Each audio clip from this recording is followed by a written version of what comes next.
Olá pessoal, nesta aula 12 do curso de Criatividade, Inovação e Facilitação, iremos apresentar a análise morfológica, mais uma ferramenta do pensamento divergente. Conforme apresentado na aula 7, estas são algumas ferramentas do pensamento divergente. Nas aulas anteriores, já apresentamos estas 8 ferramentas do pensamento divergente.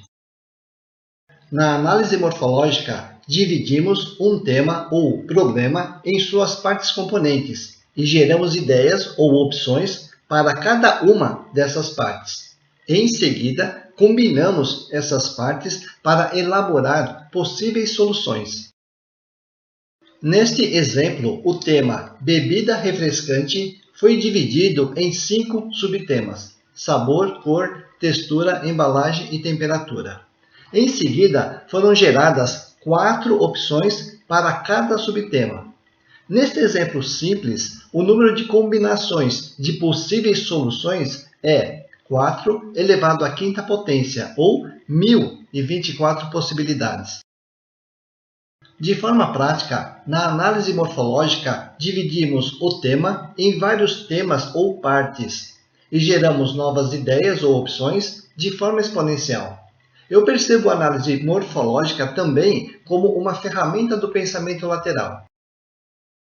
Nesta tela, podemos observar que é possível aplicar o brainstorming para gerar ideias a partir do tema original, bem como de cada novo tema ou subtema, resultando em novas ideias através de um processo de pensamento lateral com análise morfológica.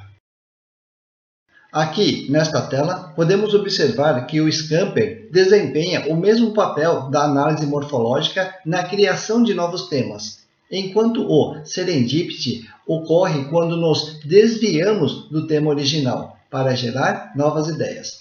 Estas 3 ferramentas representam exemplos de pensamento lateral.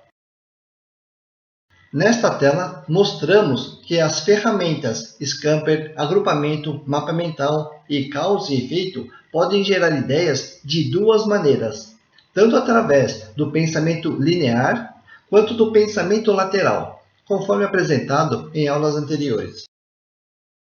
Na tabela, posicionamos as ferramentas de acordo com os critérios conexão, pensamento linear e pensamento lateral. Ou seja, a análise morfológica é uma ferramenta do pensamento lateral e faz conexão direta com o tema. Encerrando a aula 12 do curso de Criatividade, Inovação e Facilitação. Nesta aula, foi abordada mais uma ferramenta do pensamento divergente, a análise morfológica. Esta ferramenta faz a decomposição do tema ou problema em partes componentes e gera ideias ou opções para cada parte separadamente, para depois combiná-las e gerar novas ideias em quantidade exponencial. Devido à sua capacidade de conectar-se ao tema e gerar novos temas, classificamos a análise morfológica como uma ferramenta do pensamento lateral. Na próxima aula, serão apresentadas outras ferramentas que modificam o tema original. Até lá!